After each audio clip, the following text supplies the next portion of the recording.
welcome to another episode of the Reverse Pivot Podcast here live at the Steve McLeod Studios. We have a very special guest. Before I introduce him, welcome, Stephen. Well, thank you. Yeah. Hello, my friend. How are you? Yeah. Mate, did you enjoy the traffic this morning? The traffic was, it felt like the 405 South in LA. It was crawling. But hey, first off to our sponsors, Brian Curl Basketball. Thank you, Brian Curl. You got things throbbing to FIT education. Chris Weir, you're the man with the plan. And Big Dog Sports. But I know that you're pressed for time because you got to get down to Coomera and get in the stands. That's right. So can I just introduce our very special guest? Absolutely. Andrew Johnstone. Andrew, welcome and thank you. Bruce, thank you very much. I've been listening to this podcast for, the best part of 7 or 8 months now, and been looking forward to making this guest appearance. Are you turning this into a studio of lies? I am. Okay. I am. So, let me give a little introduction of my time with AJ. You were the editor and writer for Basketball Weekly, of which Gorge and I had an article called Best of Enemies. It was a great one. You were also, were you not, how many years were you responsible for the compilation of the NBL Media Guide? 2 to 3 years with the NBL. I spent 4 to 5 years total in various roles at the league. Media Guide was a big part of it. And I know that you and I have spoken about the Media Guide over the years, that those sorts of things are missed in the competition now. Everything's gone online. Life has changed. Delivery of information has changed. But those things were a very important part of what we were doing back then. Oh, huge. I mean, we use those as compiling our scouting reports. They were concise. So is all that now available online? Most of it is online. It would be a little different. I don't use it a lot these days. I'm not so involved in the league as I used to be. My time with the league dated, I guess, from 79.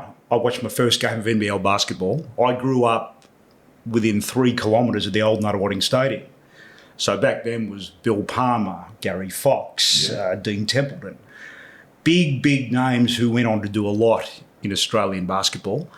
So I guess I've been watching it since 79. I covered my first game in 83. I was 15. Ray Wiltshire, who was involved in the Nuttawading Spectres back in the day, and Ray remains a friend even now, got me writing about the Spectres for the local paper. So that got things moving for me.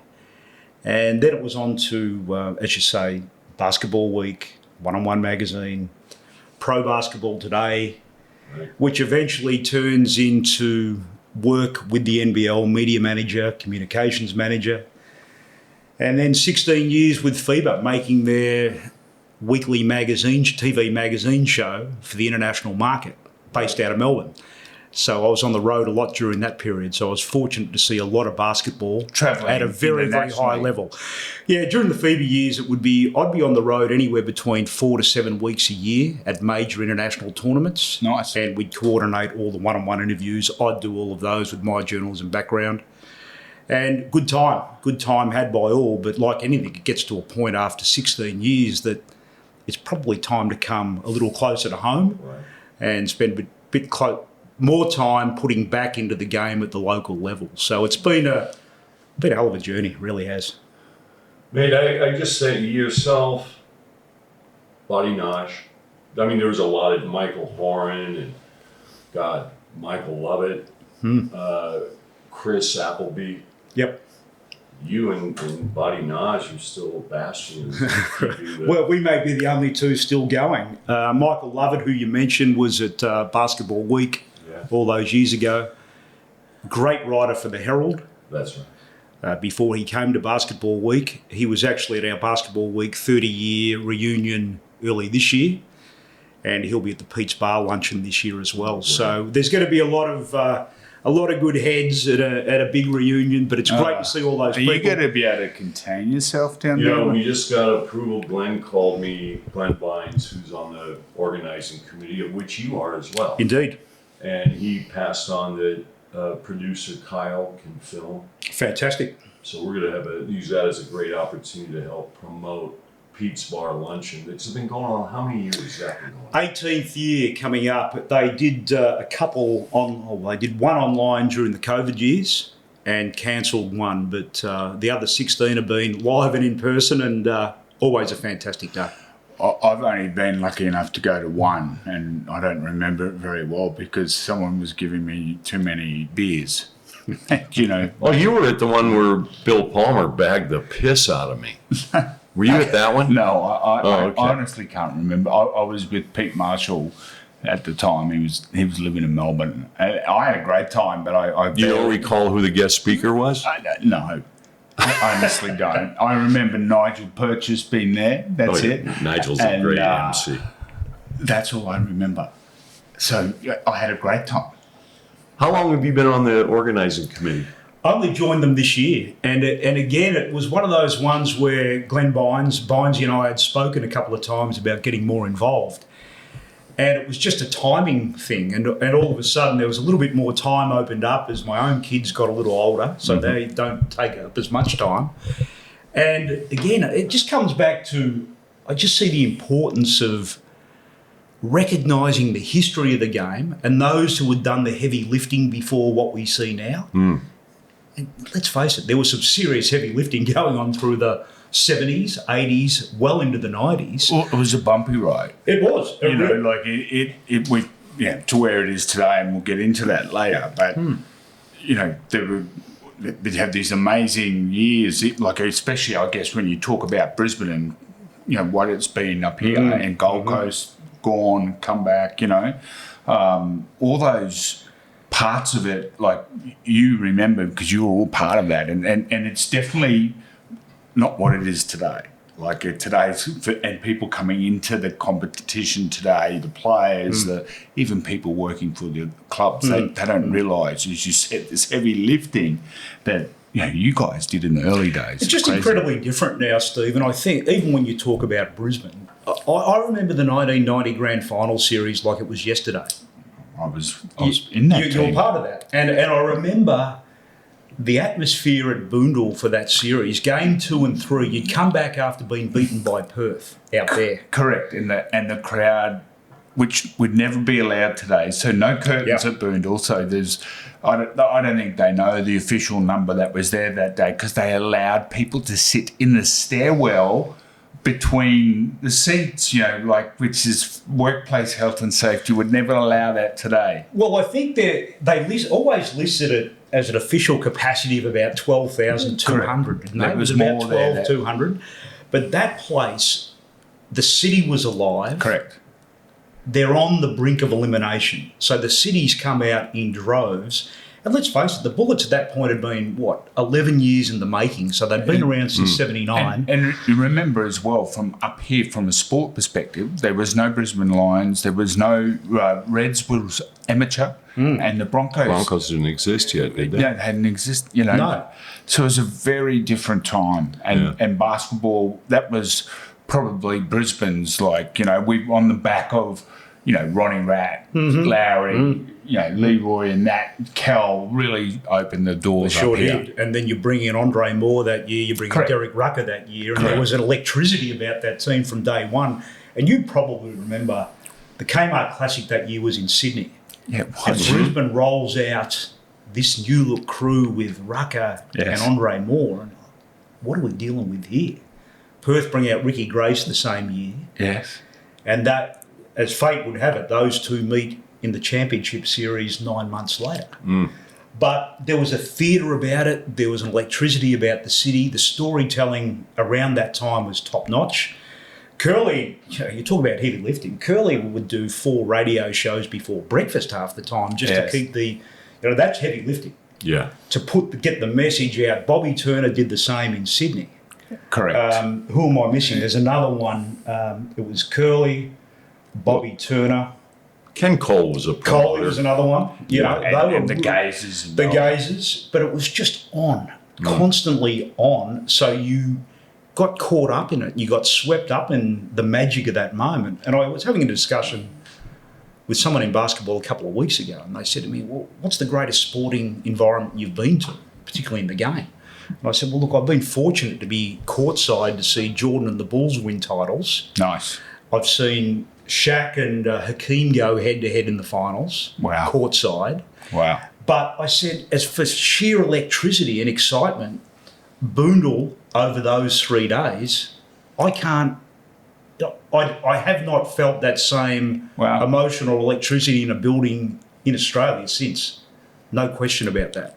That's an interesting comparison because I was right in the middle of that, and it was to still be involved with the club today is great, but that particular like Rucker and Andre brought they were the start of the next generation of imports that have come through. There was already entrenched Leroy James, Al Green, all those great early players, but then Rucker, he was special. Well, I just find it amazing when I think about just how big Brisbane and Bullets basketball was back then. So we're now 35 years on, and they've essentially won, one title in 36 years? Correct. Since 87? 38 years. One in 38 years. They won in 2007, right? Yeah, with that was Joey Wright's crew. correct. And that's right. Yeah. So one title in 37 years. Brian won 2 as coach, and then you're 85, right. 87. Yeah. Now, can we just we're going to pivot. Yeah. Let's talk more about, because we had Nigel Purchase on as a guest. He was great. What is originally the purpose, I guess, for Pete's Bar's Luncheon was just really for old heads to get together. Yeah. But then it became a fundraiser. Yeah, look, first of all, it's that celebration of the history, and then to get people together who Albert Park was such a pivotal venue in their lives for many, many years. Now, before I joined the committee there, they started giving back to the basketball community. And this year they are giving it to the Australian Deaf Women's Team, the Geckos. So there is a donation going to them as they look to play the Deaf Olympics in Tokyo, Japan, end of November, early December, I think it is. Is there a deaf wheelchair competition? I might be. You might have a heads up on. You got a leg up on everybody. You could get things rolling right now. You get a team playing. Rolling's the operative word. There you go.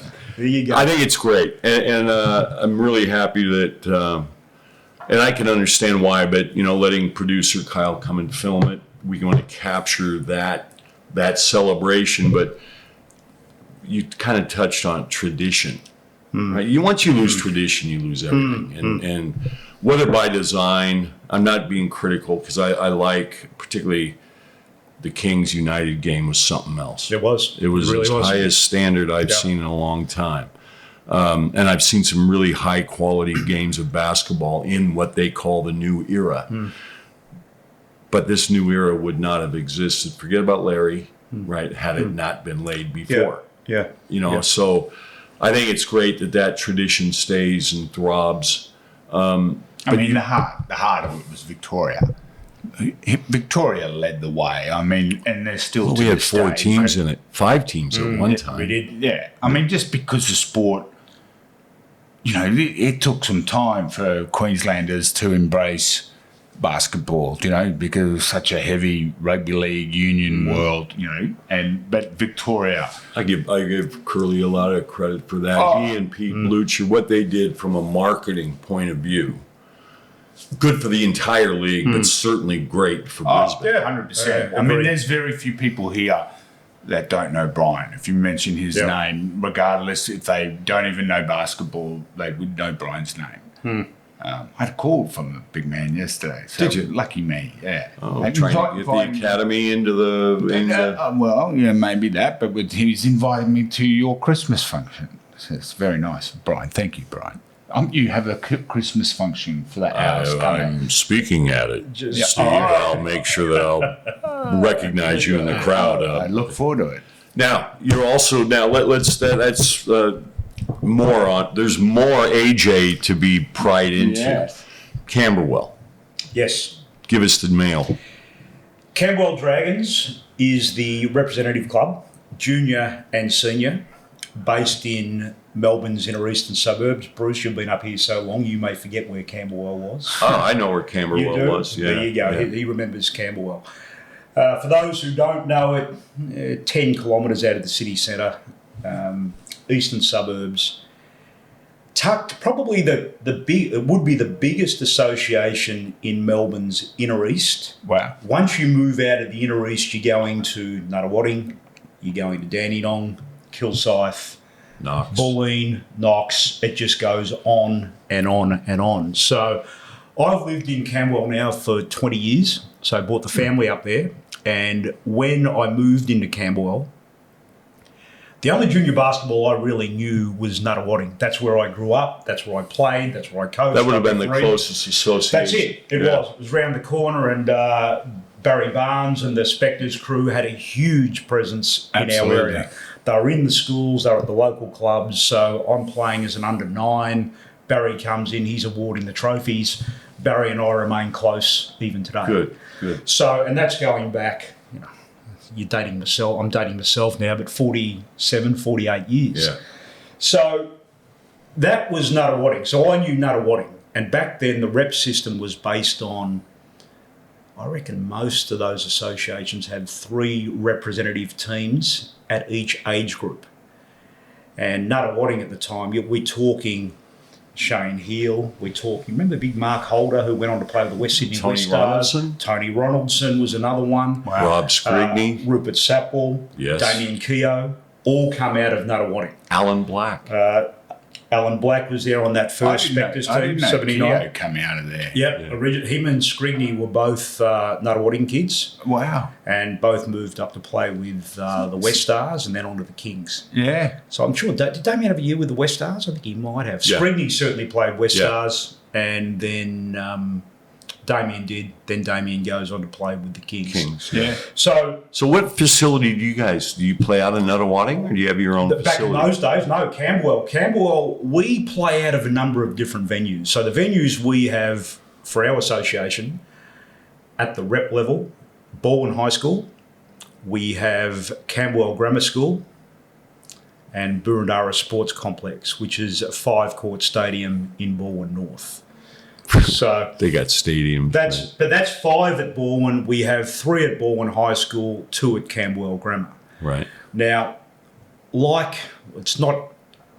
it's a more acute situation up here with the lack of venues. Yes. We have a lot of venues, but for our growing association, which is now 62 junior rep teams, Good Lord. 62 alone, 4 senior teams. So you've got your senior men, senior women, youth league men, youth So is league that- women playing the big So V. is that playing in the big V or That's in the big NBL1? V. They sit under NBL1.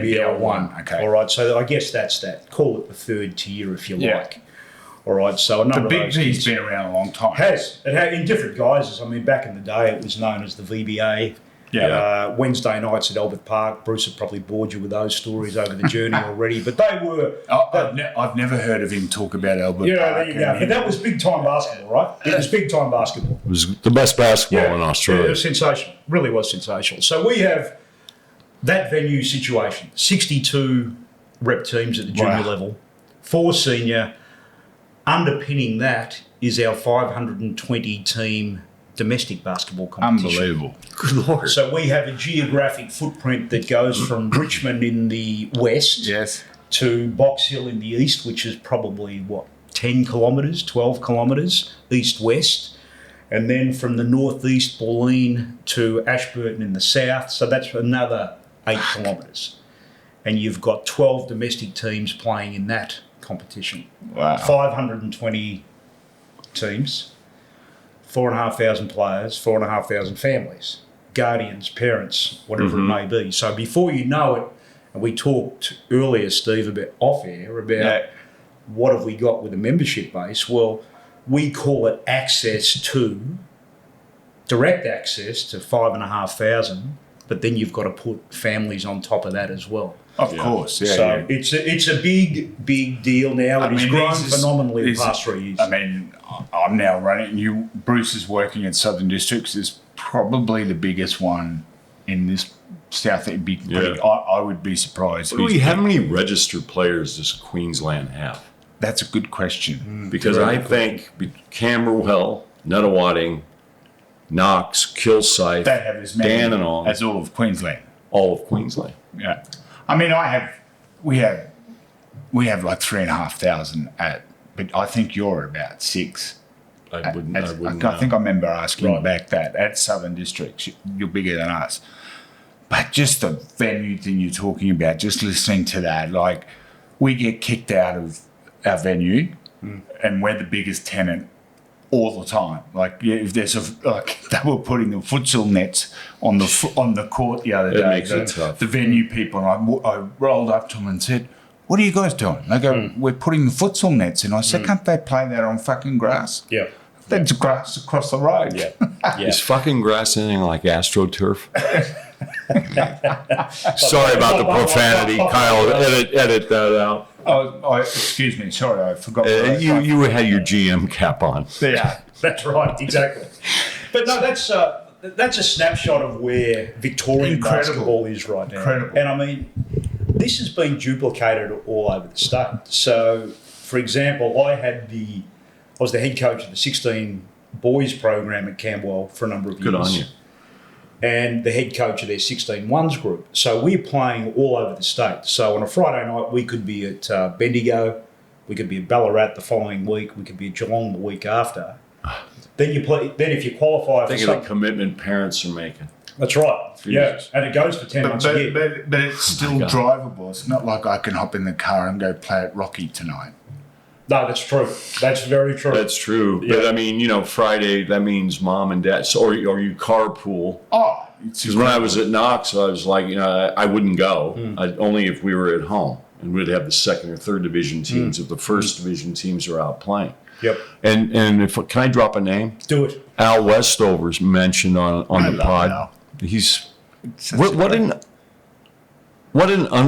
people don't recognize the accomplishments he's made as a coach, but he made this comment about we've got all these they're full. We Yeah. still have a They problem with venues because Yeah. all the venues they have they're being used. Now, I mentioned before we got on air, before I wired us for sound, the legends Legends of our game. of our game. Yes, that one, the story behind that, and you may remember from your time with the Giants, a photographer by the name of Dave Kello. Outstanding photographer, probably, he was certainly one of the finest basketball photographers. Was he of the freelance or era. was he with the Sun? He was freelance at the back end. He started out with Okay. Sport the Library going back many years. Right. Okay. Okay, so Dave did some outstanding work over the years, and we actually travelled to the States together. We did a series on Gaze, Anstey and Longley when they were all playing in the Western Conference, and we went over there and did a photo shoot, series of interviews, TV, and we did the lot with it. How So- incredible that must it was have great. It was a great time. Far Great out. time.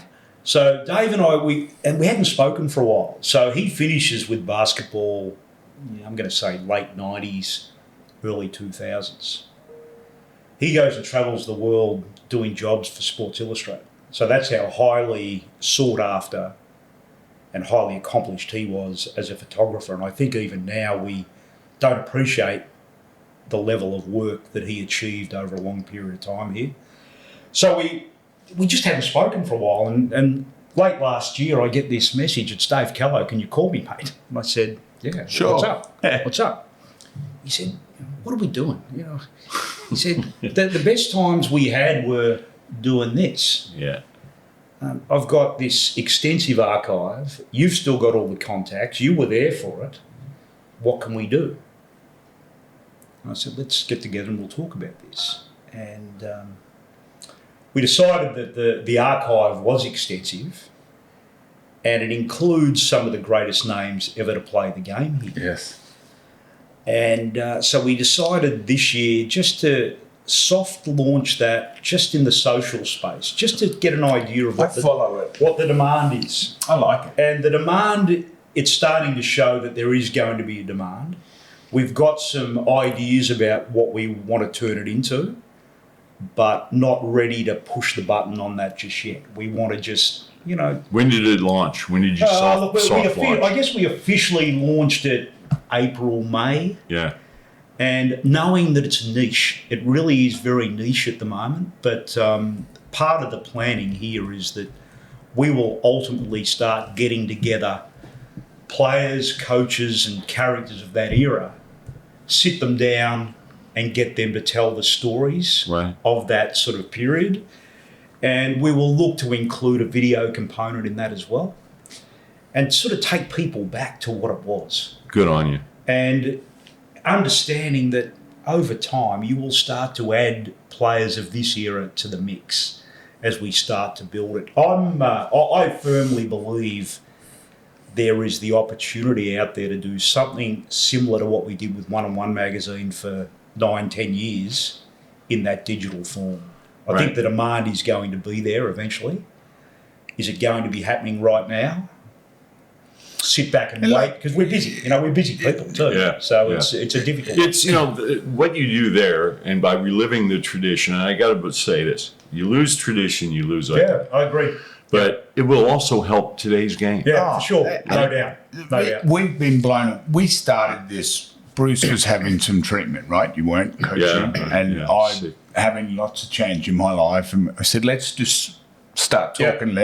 And we said, I don't care if Carol and my mum are the only fans, but we've been blown away by the people that reach out. And even when I, started my new job down at Seahawks, like literally the first time I rolled in, these people go, oh yeah, I listened to your podcast. And I go, you're kidding, aren't you? Yeah. They go, yeah, we love it. And it's about, because most of the people we're talking to are part of the history of this game. Mm-hmm. Yeah. And it's like blown me away when you do a bit of research on like the Sandy Brondellos, the Michelle, and you're just blown away by what they've actually achieved. Yeah. It's friggin' incredible. Yes. And I have been following your legends on social since it came, and I was just thinking out aloud, and it's, we should get some of these legends that are around, some of these bigger associations and celebrate them so that the younger kids do know the history. Like I was just thinking out loud, it'd be so good to have, like, can you imagine Sandy turning up at Mackay basketball? Agreed. Yeah. Agreed. Timsy's extraordinary, what she continues to do in Melbourne with her own academy. She came along as a special guest to one of my Camberwell in business functions earlier in the year, which is something we do at Camberwell Basketball, bring that business community together. She spoke at that and just brought the house down. We had her on here. She was brilliant. Coming back to what you said, Steve, she's built this extraordinary career, and she remains the most humble person you will ever meet. Self-effacing. It's like, who wants to hear from? Well, you got a few out there who want to hear from you. Absolutely. In this sort of age group, we grew up watching Timsy play, and she played with that. She had a trademark ferocity about her, and she played every play like it was her last. So how many players can you say that about over the journey? Oh, not many, mate. No. And we had Tommy Marr on us. Can I drop another name? Do it. Yeah. Tom Marr, who helps her, comes and does a session with her. The interesting thing about their themes, right? There's seven things. They're a group, and obviously great. That was Timsy, Robin, Sporn. Yep. They were studs. Yeah. But they determined this is what we're about, right? And then you watch them. And they lived it, though. They lived it. They absolutely lived it. And I had the honor of being an assistant for a window it was either 96 or 97, and watching those girls practice. Yeah. They get after it, mate. And then they actually had a couple practice games. And the word relentless persistence comes from that. They don't give up. They don't quit. Yep. They handle adversity. They those things that they identified, it's just a mirror of Robin and Michelle, Gorman. I mean, it's more than, and that's what we're trying to do with the Spartan. What's our style of play? What are we about? The dark side. Yep. What does that mean? So instead of having 6, 8 Silos. Yes, where they're all operating independently. Yes. We want to make sure that, hey, we have some characteristics in our style Is of play. Camberwell is it aligned across your program? It's different because there are so many. So there's so many teams, so many differing levels. So the teams that play at, say, the Victorian Championship level, like my under-16s of a few years ago, high achieving group, very high achieving group. So they bought in. They were able to buy into that. Then you go right down the ranks through your 5, 6, 7s, 8s. Some of those kids are just starting their own basketball journeys. Yeah. And maybe I'm wrong, but I still believe that even at the under 18 level, these kids are still so young in their development. There seems to be this belief that if they haven't made it by under 18s, they're not going anywhere, which I say is rubbish. Correct. Because they're 16 years old. They're 16 and 17. Now, you guys achieved so much more on the court than I ever did and around the court than I ever did, but I still maintain that if they love it enough, they fall in love with the grind early enough, and are prepared to deal with the setbacks and the resilience that you spoke about and show the resilience that they require, they can get something done, even at 17, 18, 19, 20. Yeah. There's so many opportunities. There's a massive word that he used and Love. correct. Ed And Gorgon. Bruce and I talk about it all the time, and I'm trying to use that word in my association to say, do these kids love the game? Don't just Google basketball training and follow something. Try a bit harder as a coach. We as coaches have a part to play in that. Yeah, we have to We try can make hard. it real easy for them to hate the game. Yeah. But I remember Ed, before Ed Gorgon passed, he called me out of the blue, and we talked for over an hour. And he gave me, Bruce, so many coaches, they fall in love with athleticism. Yep. He goes, get players that love the game. Yeah. They truly love the game. So then I go around, I always ask kids, hey, do you love it? And they go, oh, I love playing. I go, how many threes did you make this morning? I like it. Yeah. I remember asking Van Groningen, Jeff, can we drop another name? Yeah. About, this is early in the piece of Pinder's, not Tiny, but Kendall. Yep. Because we were looking at, I go, Jeff, and Jeff was at Adelaide then, so was Pinder. Does he love the game? And there was silence. And he goes, well, I know he likes the game. No, we want to know, does he love it? Or else don't come down here just for a payday. Yeah. It's But you can see, biggest word. You can even, I guess people would laugh at us if we say, hey, there are people playing at high levels that don't love the game. They're just athletic. But you can see, like, Dellavedova, 150% loves the game. Yeah. And it just oozes out of his skin, every word he says, the way he behaves. And it's such a credit to him, and there's a lot of players like that. I mean, Sure. Delhi just is Bubbles, Goulding, 100%, absolutely. 100%, Gazy, Andrew. Absolutely. These guys you're talking about, and this also plays into one of my beliefs about what the game needs right now. It's the storytelling around it. And I think that when I look back to the enjoyment that I got from the game over so many years, covering it at the highest level, it was the characters and the stories around it. I don't see that right now. And you just mentioned Bubbles, Goulding. Now, Goulding is one of the great one-on-one interviews when you sit with him and just talk. Okay. But all you see of Goulding these days is a quick grab on the court, either pre-game or post-game, something in the post-game media conference, and then he's gone. And I'm thinking, I want to know more about what his work rate was like under Joey on the Gold Coast all those years ago. I understand that he still is the first into the gym and the last to leave.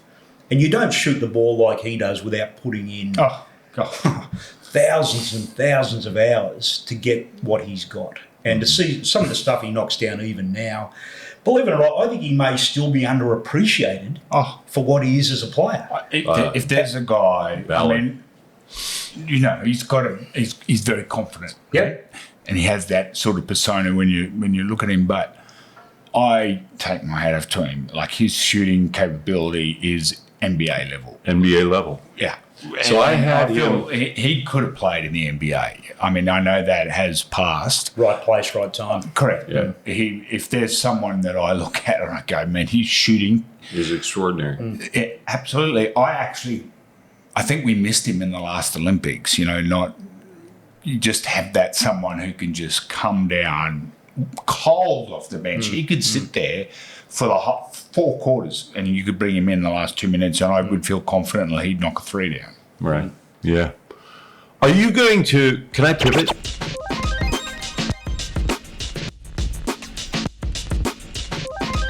Yeah.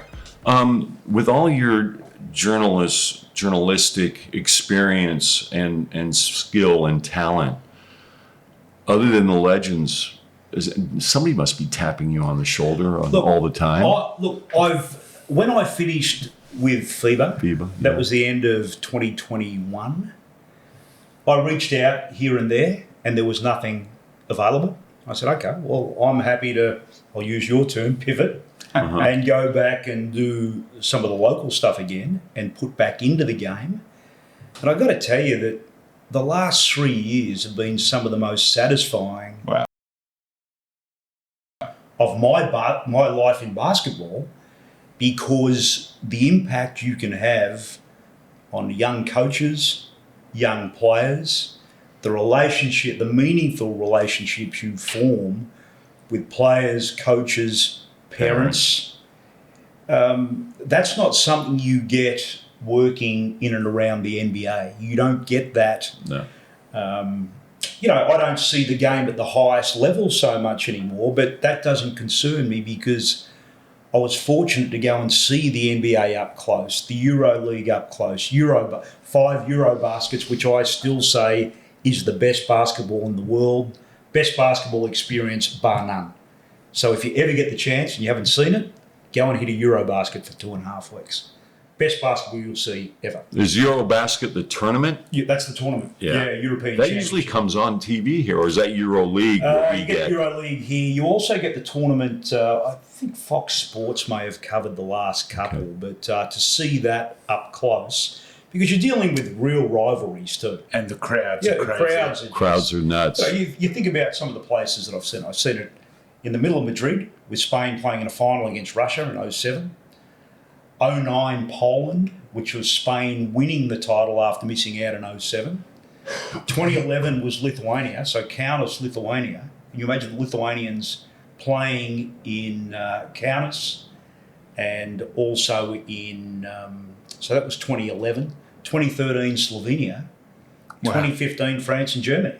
So you're looking at this and going... Is it every second year? They were running it every second year. They're now running it they may be back to every second year again now. Yeah, there was a bit of a change once the World Championships moved to get away from Football World Cup year. Yeah. That changed the landscape a little bit. The interesting thing there, take France. Their under 17 championship are unbelievably competitive. They are. Now you take the under 17 European championships. You got to qualify for that. Yeah. I mean, the level of competition is huge. Brutal. And probably, I mean, Victoria is our model of where, this is where the best junior basketball is played. Now think of that 100 times, all through Europe. Well, particularly since the breakup of the, now you've got all the Balkan countries. Yeah. So you had the breakup of Yugoslavia back in early 90s. Yeah. You had the same thing going on with the Soviet Union. So now you've got to get through Lithuania. You've got to get through Estonia. Now, you might not hear much about Estonia, but they can play. Yeah. The Balkans, now you've got Serbia, which is just a basketball factory. Now you've got Slovenia, which Luka Doncic, Goran Dragic. So they play a beautiful brand of basketball. That's all ball movement. That's all that is. You know what I enjoy is that European influence is now starting to have an impact in the NBA where, you know, because now I don't know what the percentage is. You probably have that are international players playing in it's there. enormous. 20%. Yeah, it is. I think it's actually even higher than that now. I think it's gone up higher. Yeah, but you just that European style, their attention to detail for fundamentals is ridiculous, and they put that over a flashy dunk all day, every day. They're skilled, mate. I mean, they are skilled. The guy playing for Adelaide, coming off the bench, he's got a funny name. I can't at the moment. He played at USC. I don't know, but he's good. He's big. I can't remember his name off the top of my head. But you can just see his skill set. Yes. Like when he gets offensive boards, it's just nice and clean off the glass. He's 6'10", 6'11". Yeah, He's got maybe size about him. Yeah, he's a big boy. Yeah, okay. But competes. Oh, yeah. You know, He has a mid-range game because it ends with Vitch.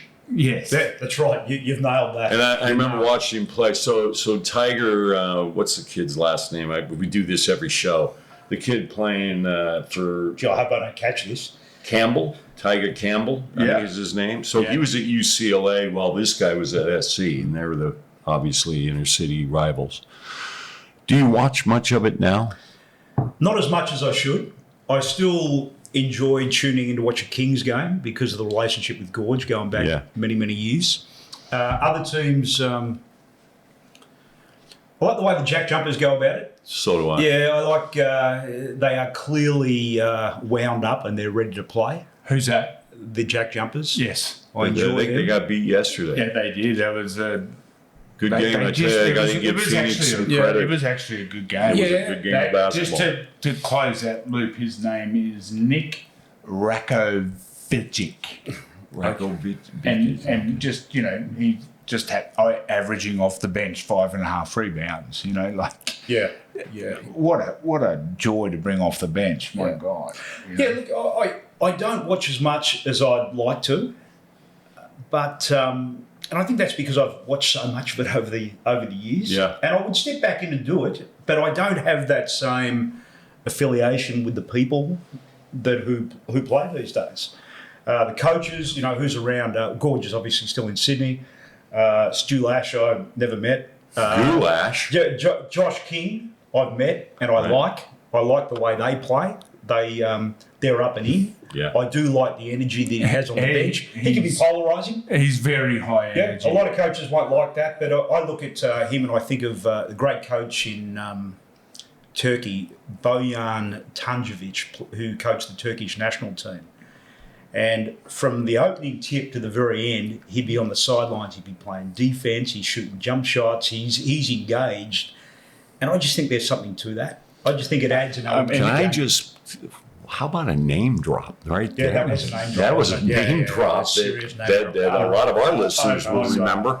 I'm just sitting here just admiring the dropping of names from both of you. But, I'm just, I got to say it just again. talk about while we just sleep in the NBL for a second. Did you see McGee's game on Wednesday night? I did.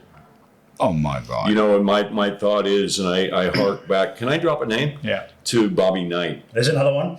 He would say the after a big win or a big loss, your next game, Yep. right? Is it? Well, can I just say United bounced back like an egg? Yeah. Yeah. They did. They I mean, that was a tough game with Sydney. Now, was that game played? That was in Wollongong, which makes it a hard trot. I mean, Gorgon was up here, played on a Saturday. Melbourne Monday. Yep. So Melbourne had them Monday and had to turn around and Go to the Gong. go to the Gong on Wednesday. Yeah. So there's no prep time. I mean, it's never. I'm enjoying the current level of basketball. Like I come home from work and I go, oh, okay, there's a game that I can stream or watch. Yeah. And there's only a few days a week where there's actually not a game, and I enjoy it. I mean, even if I missed it, like yesterday, the New Zealand game was at 4:30, so I came home and just stream it, and you fly through it. But it was a quality game. Yeah. But JaVale McGee, we've never seen anything like that in this league ever. It's a monster, isn't it? It's a monster, and it's just going to get better before this thing's over. Yeah, I was impressed because they got beat by 40. Yep. Unbelievable turnaround. And then turn around and make, like everybody's got the alpha. Here it's Casey Prather. United's good. God, they're talented. They're loaded, aren't they? They're really loaded, and they got athletes, and I love their style of play. Adelaide's, there are too many teams to mention. So, I still hold United as the benchmark. It's hard to be undefeated in these leagues. Like, it's just about impossible. They went 8-0, now they're 8-2. Yeah. Yeah. And, you're going to get hit. You're going to get your knocks. Can you bounce back from a 40-point thrashing? Well, Illawarra did. Like Illawarra did. That shows me some character. Yeah. Yeah, I think, the league, there is some parity. You've got some who are really battling towards the back end at the moment. Cairns have got their issues. They're going to get some wins before it's over, but they're going to take some pain before it's finished. I'm not sure what to make of Perth yet.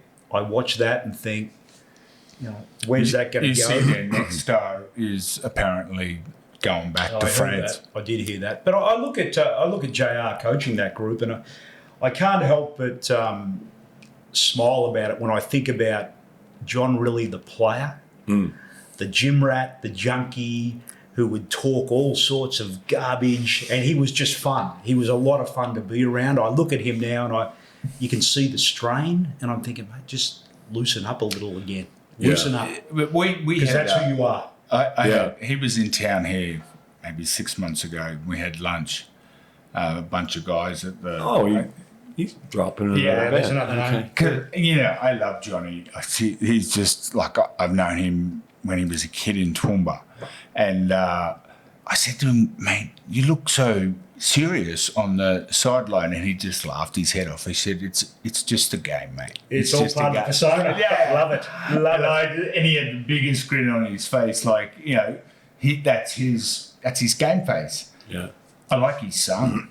Me too. He's doing a good job, isn't he? Yeah, He's doing a good job. His son is... He's a high IQ player. Not where John was a high IQ player, but man, he had panache. Yeah, is it panache or panache? I'm going to go with panache, but panache is quite nice. You might get that somewhere in France. Panache. He had flair, and he had his son doesn't have, or we haven't seen it yet. His offensive brilliance really was unbelievable. And 6'5" guard. He was a great player. Now, he's qualified. I think Mike Wells is a very good coach. And when he got in, everybody back. Of course, that's Adelaide. They eat their own there. There's good coach. Dean Vickerman, Gorgian.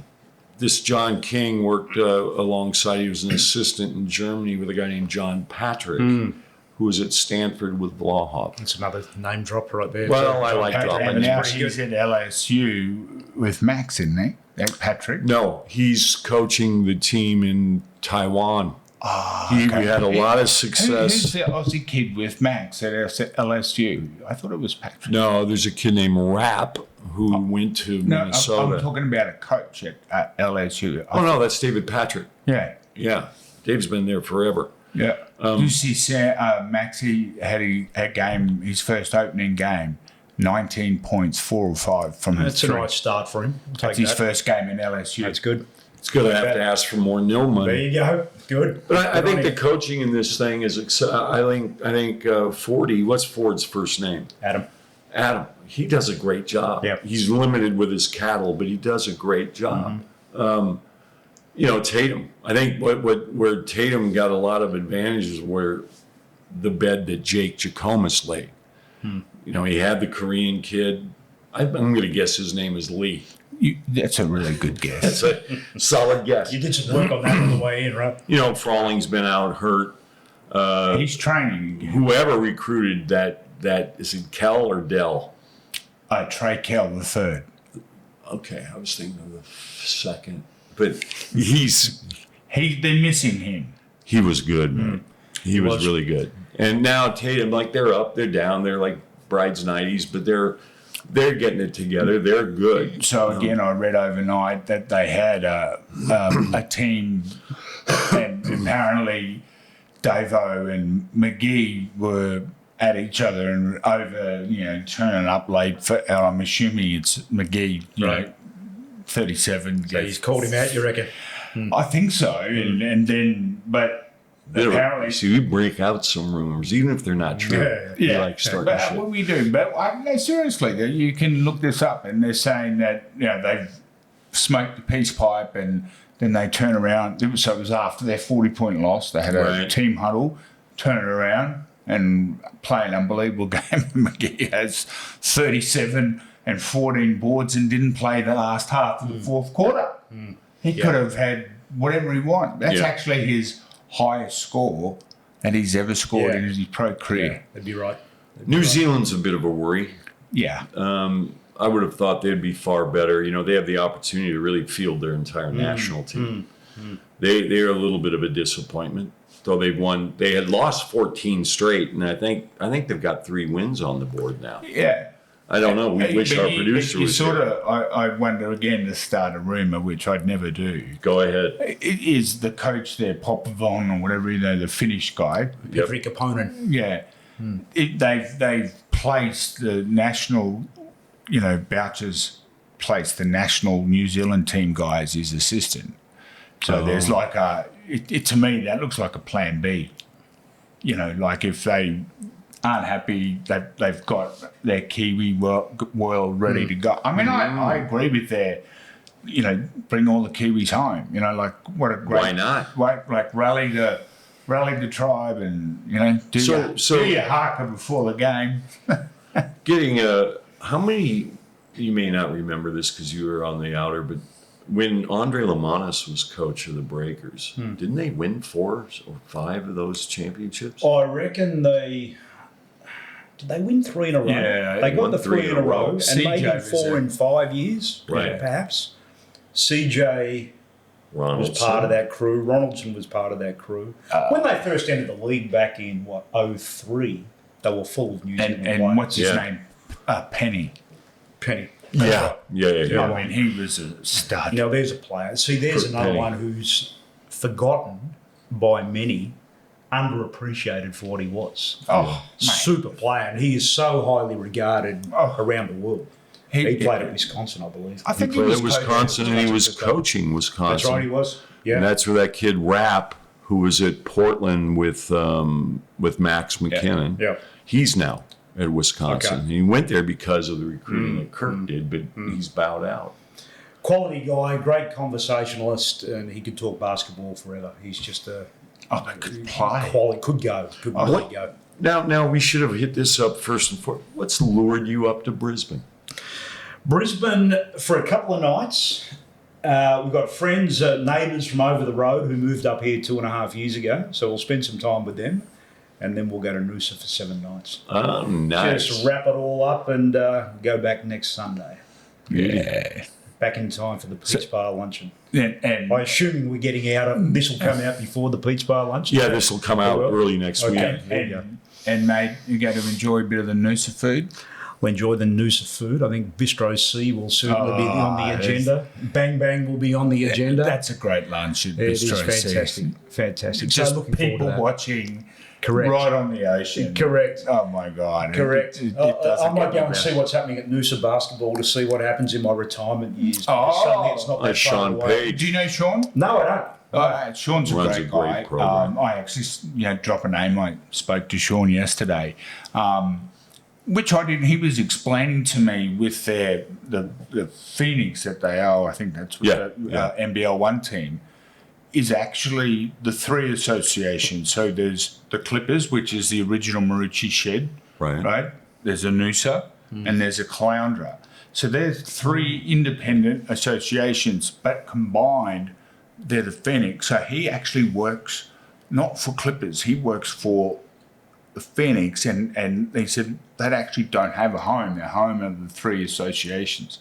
So he said, like, if he hangs up a sponsor sign in the Clippers stadium, he has to pay for renting the space because that's how it is. So it's a very different model, So he doesn't have to deal with a domestic competition at all. All he deals with is rep. Right. Okay. Which is those three associations combined. Oh, I did not know that. Yeah. We both learned that today. We did. Sean's great. His family, so I don't know if you remember Bevan and Sid's dad. They were great. Sid and Beryl. Yeah, great people. Beryl was his mother. Right. Sid was the dad. Right. Okay. Good. I'm glad you clarified that one. They're long time. They were up there at Maroochydore, wasn't it? Or Budroom? Right. They started where it's the Clippers. But Sean has had 20 years coaching in the US. Yeah, in the US. Okay. And Jodie, his sister, is at Sacramento right now. No, it's been nice to get up here again. It's been a long time into Brisbane. Generally, it's that flight straight to the Sunshine Coast and that's it. But it's been good to. I appreciate you doing this. Where are you staying in Brisbane? Seaboard. Nice. Right on. Oh, sorry. No, here we're at King George Square, the Mercure King George Square. I'll drop you off. Beautiful. Did you take a DD here or an Uber? I grabbed the Uber. Uber? On the way out. Oh, I heard great things about the studio. I wanted to be part of it. It looks funny, doesn't it? I like it. I knew all about bubble boards and Brian Curl basketball and big dog sports. Yeah, well, Bubble Boards wanted to come on as a sponsor until he, didn't want to part with $500. Right. Okay. So that was that. Okay. So forget I said that. Don't want to drop that name. Forget I said that. I mean, this is going to be exciting for Kyle to do the Pete's Bar video and stuff, and that's going to be able to be sent out to the world. But can we talk about the modern game? I mean, we've just talked about all the importance of the history and how do you see the modern game and how it's played and promoted today? Look, I'll sound like an old guy because I am. I grew up loving the way that Bob Knight's Indiana University team played, where the ball did the work. Yeah. Constant movement. The game has changed a lot since then. I'm not a big fan of the walk it up, execute, but I'm starting to see it shift back again. The pace is starting to return to the game. I'm enjoying seeing a lot more of the extended stuff up the floor, where you are looking to be disruptive defensively. I love that. I'm not sure I want to see... Because I find the NBL one is very, let's play half court man to man and let's just outscore you. Yeah. And it's sort of, and there's no, I love the game. It's a great game of chess, isn't it? Basketball? It is. It's, I'm not a big fan of on-ball play. You mean a dribble handoffs? There you go. Well, that's it. The dribble handoff. Yeah. They do three of them. It looks like they're doing a three-man weave outside the three-point line, and not one of them looks at the hoop. Well, the defense just steps back and just waits and says, "Right, we'll play when you play." Yeah. And then the reliance on the three ball. Well, I saw the three ball shooting percentages over the first 4 weeks and said, "Oh, this is not great." But it's like that when you watch the NBA now too. It's just different to what it was. We grew up. And Bruce would remember this as well, and you'd remember this from that era, late 80s, early 90s. Go to the offensive glass. Get on the boards. Mark Davis was relentless. Crazy. Everything that went up, they're looking to grab that. In the NBA, it was Buck Williams. Remember the Portland Trailblazers? Yeah. It was Fisher, all over that. Dylan, Fisher, Utah. Yeah. These guys on the glass were extraordinary. George Morrow. Mate, what is George it? Morrow, What is isn't it? it? Yeah. What is it with the kids today with free throw shooting?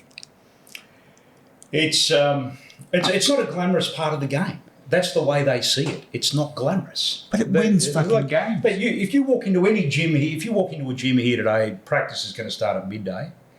Guys will be on the court at 12. They'll all be shooting the three ball. No one's going in and actually starting at the rim, in the charge circle, work your way back. The greats work their way back.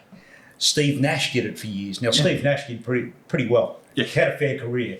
Curry's warm-up is something to behold. You see that up close. You realise, number one, how long it goes for, the volume of shots he gets up, the speed he gets the shots up at, and the sweat that he's pouring off him by the time he goes to the locker room before the game starts. But he starts at ground zero. He does. Yeah, because isn't there that confidence side of it? You want to see the ball dropping through the rim. You see drop through the basket, 8 out of 9. Okay, now I feel good about taking that step back. And this is something we push. Yeah, but You've got to get them up. Your free throws is like hitting a golf shot, right? You've got to practice it.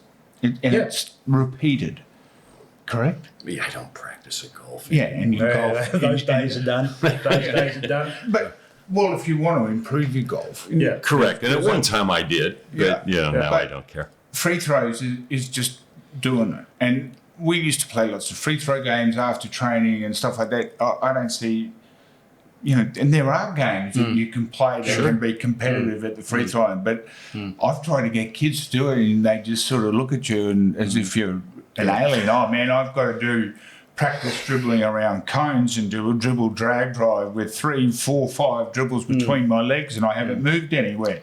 Well, we've always been pretty hot on the if you're going to come off a curl, turn the corner and get on the rim. Yeah. Not be settling for the step back 3 because you're shooting the ball at 22% from the 3. Get to the rim, make bonus. You'll have 8. You'll have 8 before quarter time. That I used to. You're on your way to 25. Nobody remembers, but I used to play when I played with Brian Gorgon because he was a great passer. My goal was always I'm going to get 4, bolt my lane, get it ahead, layups. Yep. There's 8 points. Yep. I'm also going to get to the line by doing that. Let's say 4 free throw attempts. Yep. Offensive boards. Every time, go crash the board. You're going to get 2 putbacks. 8, 12, 16. I haven't had to blind anybody with my science. But let's break down what you just said. And this is what trying to tell young athletes today.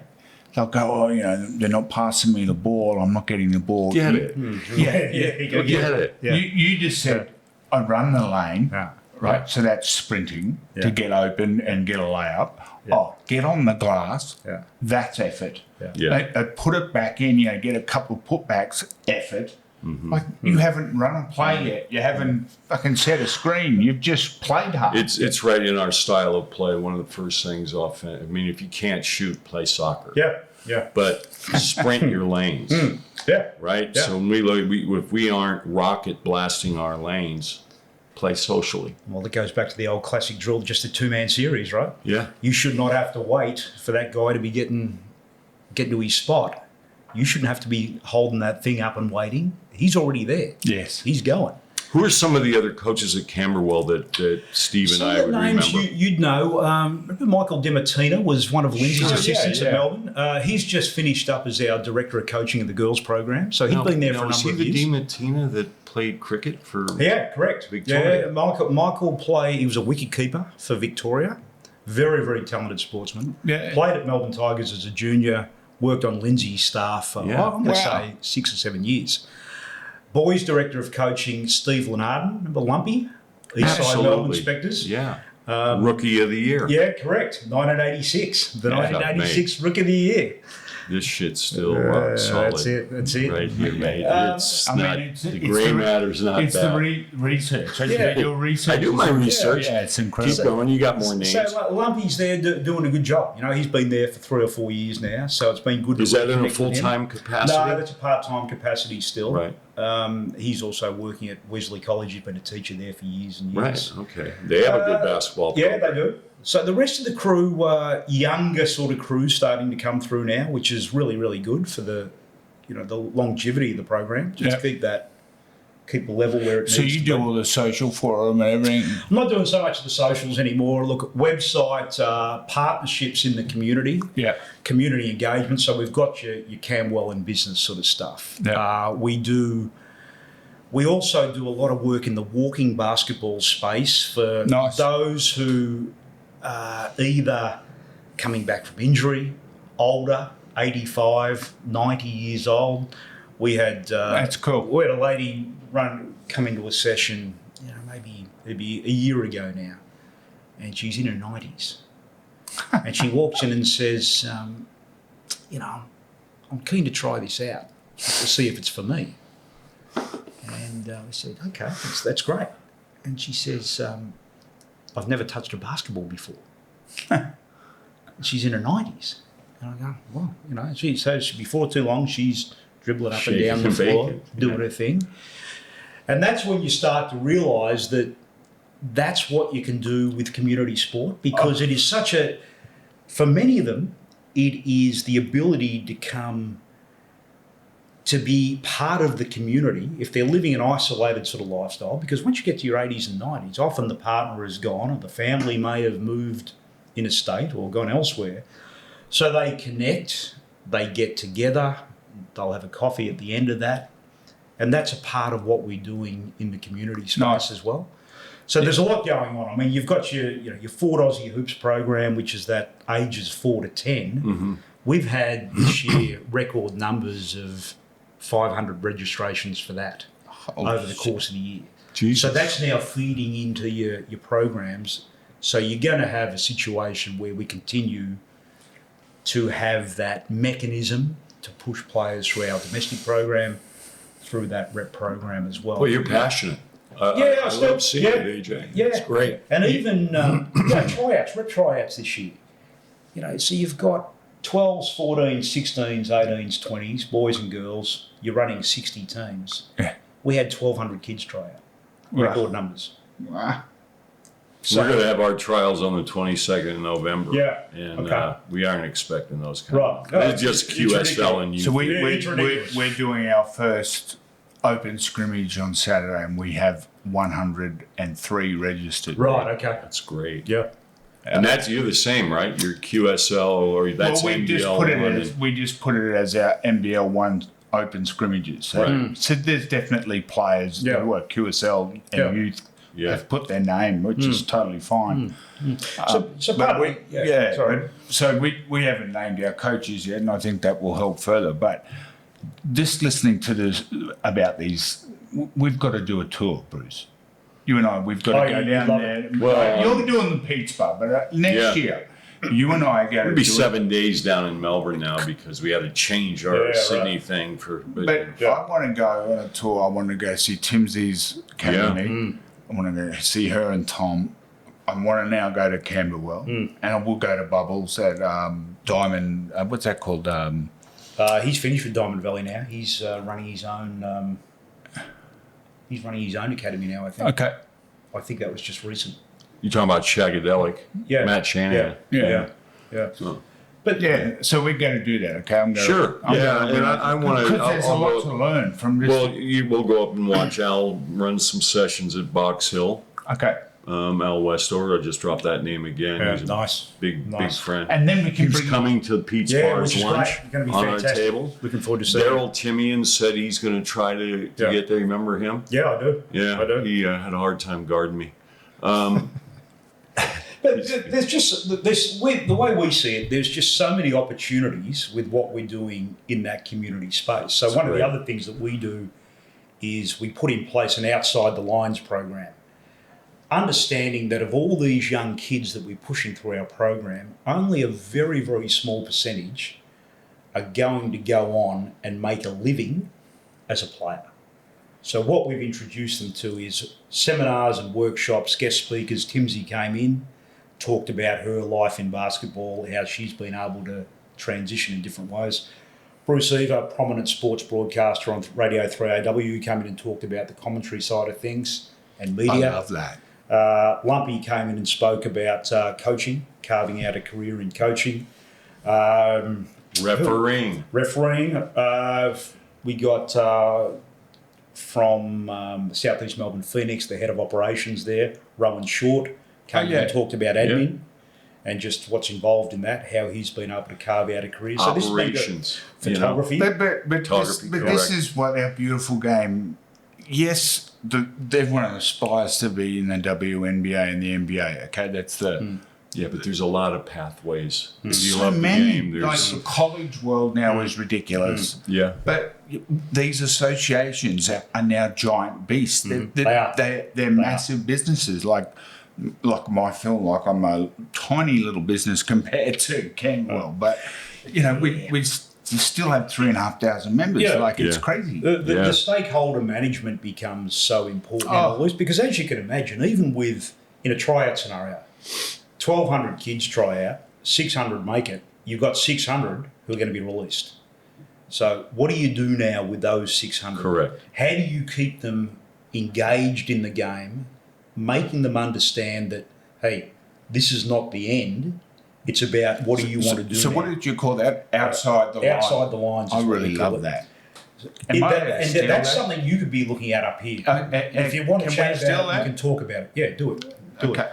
But that sort of thing, you go, okay, stakeholder management. All right, well, what are you thinking about? What do you want to do? We've got the development programs, if that's something you want to investigate. If you don't, and you don't want to put the work in, I get that too. But there are other ways to stay involved in the game. Start telling stories about the game. Run your own podcast. Jump into the Legends of the Game series. Come and meet Timsy. Come and do these sorts of things, because my view has always been the same, that I've been bloody fortunate over the years, and it's only through people like Barry Barnes, Ray Wiltshire, Bobby Turner, yourself, Gorge, that I get a foothold in the game, stay in the game. I remember writing a letter to Andy Blitzarves when I was 17 years old, still in school, saying I want to write a book about the NBL. Andy says, 17. Andy says, come and meet me. Because Andy, what people forget about Andy Blitzarves is what a huge name he was in Australian basketball. Absolutely. One of the great Australian basketball players. And Andy said, yeah, come and talk to me. So Andy's the president of the Pete's Bar. That's right. Luncheon. So I'm back working with him again. I did some work for him at Westside Melbourne when he was at Westside Melbourne as coach GM. Yeah.